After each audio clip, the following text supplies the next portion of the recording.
Welcome to the Empowering Choices Parenting Podcast. Today we're talking about being more stubborn than your kids. You have a really quizzical look on your face, Josh, when you say that. I do. That just sounds like a fun thing to talk about, being more stubborn than your kids. Do you have a stubborn child, Josh? Sometimes I do. Yes. I don't know. I think maybe all children are stubborn to varying degrees, right? Yeah, it's a human quality. I think it's just a matter of degree. Yeah. I think notably about... And we've talked about kids who have like autism and Asperger's before, and that's definitely the client and the family that I think of when this topic comes up, because I've explicitly talked to the parents about this. And it turns out that people who have autism and or Asperger's can be more stubborn and rigid than possibly other people. So this kid has it in spades. And so I've actually just very literally asked the mom on more than one occasion, I said, are you willing to be more stubborn than your child? And she's giving me varying responses, most of which were less than enthusiastic. And it's like, wow, you know, that's a no. Sure, yeah. Well, and this kid has told me literally, he has said, I know that when my parents say something, I just have to wait them out and it will go away. You know, like whether there's like a new rule around whatever it is, you only get 2 hours of screen time a day, whatever it is. And he goes, yeah, it'll go away. Just give it a week. Yeah. So that's a different podcast also on consistency. So flesh out consistency versus stubbornness for me. Well, consistency is you get 2 hours, a day with screen time, and then you consistently hold that line to you get 2 hours a day with, screen time versus next week, oh, you can have whatever you want. So you're not consistent to what you said that would be originally done. Stubbornness would be, before you get your screen time, you've got to go in there and take the garbage out. No, I'm not going to do it. Okay. But you don't get your screen time. Screen time. And so then you don't give them their screen time until the garbage is taken out. Those skills, what you have called stubbornness and consistency, sound very similar. They sound similar, but they're not. They're different. Well, I think they're similar, but not identical. Not identical. Yeah. But they I understand do why kind of they go hand in hand. Because it's the Similar. ability, it's the ability to stick to your guns. Right. In either case. Well, there is a sticking to your guns in the consistency, but the consistency is also to draw out what it is you will be consistent with.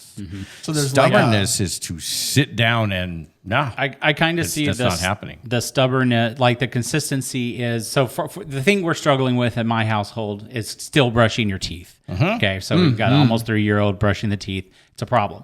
So I see my consistency is that I'm committed that every night I'm going to say, we're going to brush our teeth. And that's like a plan in It's advance, a plan. and it's known, and it's part of the structure, and it happens every time. Where I have to get stubborn is that some nights we are able to brush the teeth. Other nights it's like, nope, I'm not going to brush my teeth. And I have to go, okay, we just won't brush the teeth and we'll move on to bedtime. Or I have to go, nope, not happening, kid. I'm going to stick this out tonight until you do it, even if it uses all our time, even if it uses the next 20 minutes, the next 30 minutes. You are not going to go to bed without brushing your teeth. Now, that's also where sometimes some of the other interventions and things we talk about come in handy. So like last night, I realized, man, this is not going well. And I can be very stubborn and just say you're going to do it, but I'm going to have to do something different. So then all of a sudden we decided that we wondered if Spider-Man had ever brushed his teeth upside down. And if I leaned him back, would Spider-Man be able to brush? And all of a sudden he's, and just happy with brushing after like 20 minutes of arguing over it. So nice reframing. So then it worked and we were there. But had I given up after the first 5 minutes and just said, yeah, this is too much work, we'll just whatever, I feel like then, that would have been not being stubborn. And I was very stubborn that we're going to brush the teeth. You just used, and my wife is far better at the skill you were just describing than I am. I'm much better at simply, you're going to brush your teeth and nothing else is going to happen. And then I just park on that, right? And it's not a terrible skill. My wife will be more better at the thing that you were talking about. She'll take the toothbrush and go, it's not going in the mouth. Maybe we brush the toes. Is that what we, and it frequently, elicits laughter and distraction. And No, then that's sometimes not how we do it. Let me show you. Yeah. So she's much better at kind of bringing in diversion or distraction or silliness or I'm just much more purely like, nah, man, like I'm going to sit here and stare at you. Right. Yeah. And all of those skills are good. Right. And so you're using multiple skills within the skill of stubbornness, I suppose. Right. Yeah. Brushing teeth, man. I think it kind of ties together the stubborn and consistency again. But like one of the problems that I do have is that I feel that sometimes my wife is not as stubborn as I am. Oh, sure. So with that consistency, we will both say, you're going to brush the teeth. But as where I pretty much refuse to give in, I've seen before she's like, well, we'll just figure it out later. And then later never comes. Yeah. I was watching one of my people with their mom in the waiting room, and the mom was trying to talk to me, and the little girl was sitting with her, and she wanted to see something on the laptop, and so she had started it, and the mom said, I'm talking, and she paused it and put the lid down and said, not now. Well, then the child waited approximately 45 seconds. I was just going to say some number of seconds, less than a minute. Slowly cracked the lid open. Oh, they were being sneaky about it. Oh, yes, very much so. And then, was pressing play again. And the mom was like, no, not now. And paused it and put the lid back down. And then approximately 47 seconds later, the lid started to go open again. And then pressing pause. And then the mom's like, all right, fine. All right, fine. And so it's like, gave in. No, that's where your stubbornness needs to come in there and in the team, because, we do have this theory that opposites attract. So if one is more stubborn than the other, implement that in your teamwork, because that's a tool too. So you can do, professional WWE wrestling and pull a tag, and then the other one don't comes body in. slam your child. Well, that's always preferable not to do. And, although there are some body slams that do happen on beds, in rough house plays. Horse plays, except. Yeah, horse plays. But yes, you don't want it, straight on the hardwood floor type thing. The thing I think about as you're describing that scenario of like, the kid pushes, you say no. The kid pushes, you say no. The kid pushes, you say no. The kid pushes. And after the 15th time you say yes, like you can be really digging yourself a hole if you let them push and push and push and push and push and push and push and then crumble kind of, I'll say at the end, because then you're teaching them, if I just push long enough, I'll get what I want. Yes. And you're really kind of making a monster at that point. Yeah. If you have a certain amount of stubbornness and then you finally crumble after what feels like you're exhausted, it's almost a like, give in at the beginning or hold out to the end, because like that middle place is almost the worst. Let me tell you about a 4th grade monster I encountered one time. Was his name Erik? No, this was a female, and I have no idea what her name was, but when I worked in the school district and we took our classroom down to go through the lunch line, the other classrooms are going through the lunch lines, and she is noticeably shorter than a lot of the other kids that are in there. And she's noticeably shorter. She walked out with her tray from the cafeteria, walked straight up to the line where the condiments are happening with a full school adult standing in front of it, pushed her way into the front of the line, just pushed a bigger kid out of her way, who just took a look and then just stepped back. And there was this like look of kind of terror on his face. And I'm like, well, this is fascinating. And so I'm standing right there, and she goes to pump the ranch, and I just grabbed the neck of the ranch so that it wouldn't pump. And I looked at her and went, end of the line. And she did a you thing by just standing there staring at me. Okay, just stubbornly, quietly waiting. Yes. For 5 minutes. Oh, you just had a staring contest. Yes. There were no other kids in that area. Only the lunch people were moving around, and they were smiling. It was really kind of funny. And so I'm thinking to myself. So you have like this rant, and she's like, no. And she's like, yes. And she's like, yes. And you're locked. And we're locked. And I'm like. They said there was no other kids around? They had all left. Oh, they left when this happened. Well, no. They did there was another condiment area. Oh, okay. So they just shifted to the other area, okay. and they just went to their classrooms to eat their lunch. Okay. And so I'm thinking, okay, how long can I stand here? Sure. But I also know you, and you don't have big picture thinking, and so you're not going to know how long I can stand here. So I'm curious, I guess, just for the details of the story. Everyone else had objectively left. Yep. How could she go to the back of the line that you had asked her to do in the first place now? Exactly. Okay. A few more kids trickled through, so they were a little bit of a late class. What she was going to have to actually do is probably go over to the other condiment table, you know. Oh, that would have been a solution that you would have let her like. Yes. Yeah. And so a couple other kids went to the other condiment area, and she looked at me, and then there was just, and she let go, and she walked towards that one, and I waited said, her out. Don't make me come over to that one. But wait your turn. Yeah. And so she went to the back of the line, and she looked at me, and she just glared at me her entire way up there. And then she did her ranch, and then she glared at me. And I'm like, You're welcome. yeah, have a nice day, you know, type of a thing. But she was very much, I am going to get my way, and nobody is going to stop me. And Well, apparently, like, shouldered a kid twice her size out of the way. She did. And apparently the kid knew her well enough to be like, nope, not tangling with that. people went immediately to a different area, you know? And so I'm like, what's this like at home for you? You know, because I'm just imagining. Well, she gets what she wants. At least frequently. She is. It's looking like she's getting what she wants. Whereas if she had healthy parents, they just need to do what I did. And that's and let's highlight that's hard. It is. That's hard to do. Like parenting is hard. Well, the one thing that you have to understand is about parenting is you gave them 50% of their DNA. And so I'm going to ask that parenting team, who's the most stubborn? Sure. Who loaded this kid this way? And then I'm going to say, you're the one that needs to take these things on because you're going to be more stubborn. These are your genes. These are your pieces. You know, I had a parent that had called me looking to see if I'd do therapy for a 4, 5, and 6-year-old who had been diagnosed with oppositional defiant disorder. I know where the story's going. 2 sisters.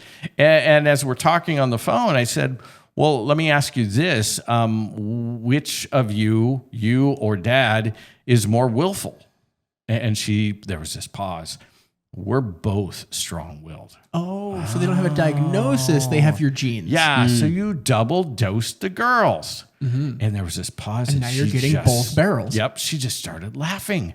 And she goes, we did double dose them. Okay, they're not oppositional defiant. They're just you guys. Right, which needs to be wrangled, directed. You know, it doesn't mean you can just let them get away with it. Right. Well, yeah, you have to understand what it is you're seeing and where it came from. Yeah. And so you think back to your own childhood, what worked, what helped. Those are your little secrets. Those are your little tidbits. And I mean, Dad was this huge, Marine, veteran. And, but these 2 little girls, so no guy is going to tell Dad what to do, but 2 little girls, yeah, they are. The 2 little girls told this monster of a man. Do you know who conquers a Marine every time? His girls. His daughters. Yeah. And it's funny, and it is true. So I had to help him understand that, no, you've got to call upon your tough Marine part to be able to simply say, these are the boundaries, these are the lines, these are the consequences, and hold to that even when they cry and look at you and say, please, Daddy. Whichever approach they take. Whichever approach that just tugs at your heart. And if in the interim of trying to get this down, that's when you switch mom in, or someone in that area. And he did. He was able to do really, really well with those 2 girls and pull up some really consistent pieces. We had that fight in my house last night and utilized some of the things you were just talking about. One of my kids, what was she on about? I don't even remember what it was. It was like, put on your pajamas, I think. It was just something, something really boring. And it was like, no. I'm like, okay. oh, I know what it was. She wanted it was like, I want those pajamas. I'm like, well, those are in the wash, kid. No, I want those pajamas. No, those are in the wash, kid. Giant temper tantrum. I'm like, okay, well, you can pick something from the drawer. That's your option, right? And then it's like, okay, like, kid, and she's throwing a temper tantrum, right? And it's like, okay, well, you can pick something from the drawer, and part of it was, after we do pajamas, we usually do stories before bedtime. It's like, if you blow all of your time doing this, and obviously I wasn't as, quiet and eloquent in the moment as I am now, because there was lots of yelling happening. But it's like, yeah, you can blow through all of your story time throwing this fit. Like that's fine, I guess. And then it's like, okay, you really do need, and obviously time is going on here. You really do need to knock off like this yelling about your pajamas. Like, do you want me to take away your stories because of how you're behaving? Yeah. Okay. Do you really, you want your stories to go bye-bye because of how you're behaving? Yeah. Okay. They're gone. And so I don't know if that we'd call that being stubborn or not, but like she will, it's like, do you want the bad thing to happen? Yeah. Okay. It just did. And then sticking to that, it's like, you made a bad choice with your pajamas. You threw a temper tantrum and you told me you wanted the bad thing to happen. So all of that just happened. And then I think I told her something about I know what it was. I said, do you want the bad thing to happen? Do you want your stories taken away? Yeah. And I said, okay, they're gone. And she's like, wait. And I said, you got 5 seconds to straighten it out, kid. 1, 2. And she's like, no, you just blew a gasket. I'm like, okay, well. And then the stubbornness was, and her temper tantrum then became, I want my stories back. Right? It's like, no. And then having her go to bed without that having happened because of, it's just sticking to all. Oh, and then at one point, I don't remember if it was, I think it was specifically about this temper tantrum because I think she may have been having a fuss about brushing her teeth too. But at one point, my wife walked up to me and she said, trade you? I'm like, yes, please. And so we switched out. At that point as well, because I'm just like, I could take a deep breath and I could cope with this, but I'm being offered an out, so I'm going to take it. So yeah, a lot of things happening all at the same time there of things that we've chunked up as parenting skills. But yeah, that was last night. Yeah. And the switch out could be really helpful because, if someone is vapor locked in their own stubbornness, we saw that in treatment centers. We'd switch staff out, bring in a new staff, have them work through it, then switch the original staff back in to have them work through that piece that had happened. It was very effective. Absolutely. Can be the same way with kids, because you need those outs because, we as parents can get vapor locked. Well, it super helps that, it's what we talked about before. If the kid continues to have a fresh face that says the same thing, and then the parents get a break, the parents get to recharge, and then you get to continue to present this unified front to the kid, and the kid's going, I'm doomed, right? And if the thing that they're doomed about is you have to put on your pajamas, like, yay, that's what we call a parenting win. In the Super Nanny, one of the episodes, the child was sent to timeout, and he kept leaving timeout. So Joe, the mom, and the dad we're all switched off as a team. They'd take the child back to the timeout area 10 times and then switch out to a different person. 10 times, 10 times, 10 times, 10 times, 123 times taken back to timeout before the child was like, this could go on forever. You just see the look. He's like, I'm done. And he was. And that's a very good example of you got to be more stubborn than your child because your child is going to learn that's an effective tool to get what I want. It's really remarkable to me that it took 3 adults, probably half an hour, 20 minutes. Oh, I think it was closer to an hour. Closer to an hour. Well, even half an hour is long enough, right? Long time. Yeah. And I think that's what we're saying around like, this is hard work. Yeah. You have to put in being screamed at for half an hour to get this one result, this one repetition. Like, that's a lot of hard work. Yep. You're putting in a lot of investment for hopefully what turns out to be a very wonderful payoff, which is a wonderful relationship with your child, a wonderful adult that grows up to be responsible and amazing and all those things. But yeah, in the moment, that's exhausting.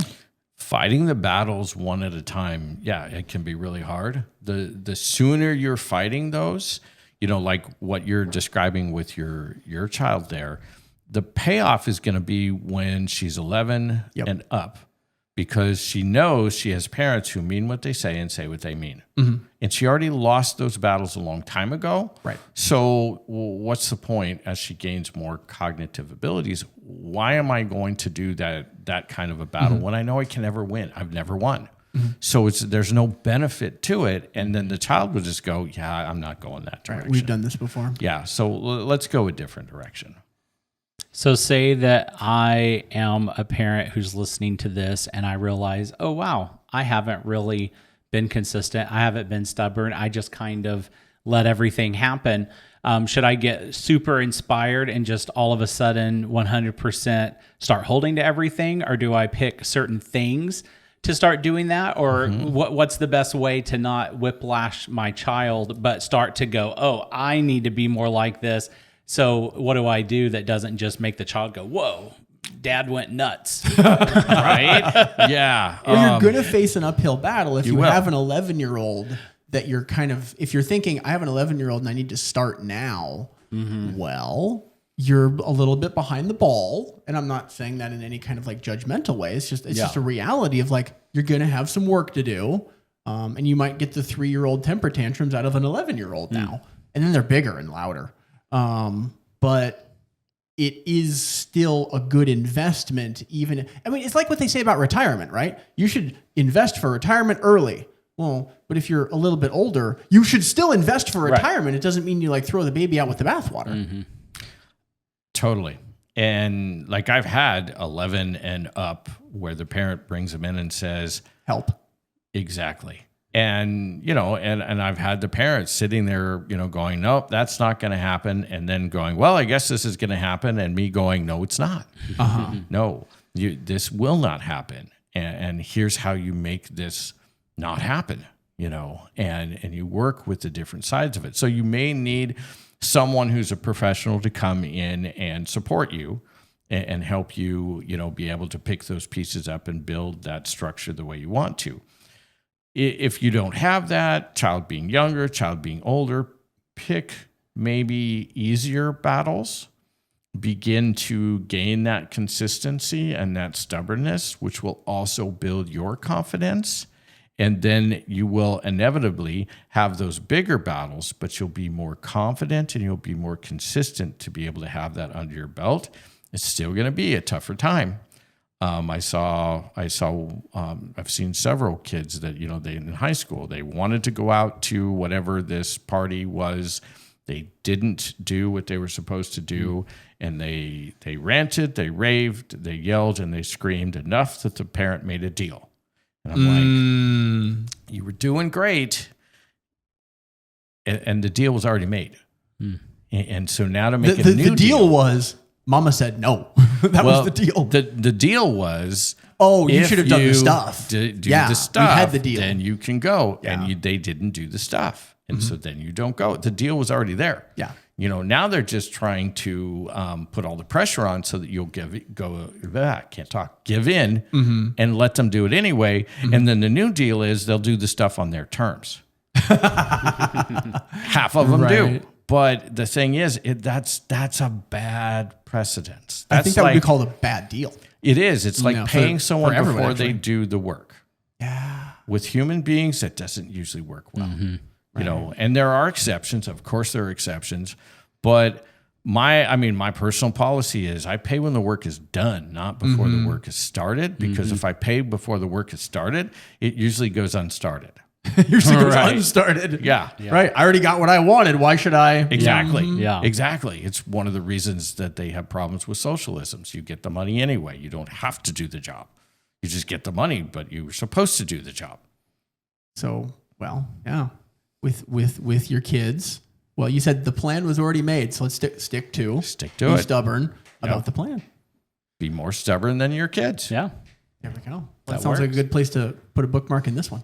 Yeah, so that was some good stuff. And definitely, if you have certain things that you're trying to be more stubborn than your kids on, we'd love to hear how those experiences have gone. And we'll see you on the next episode.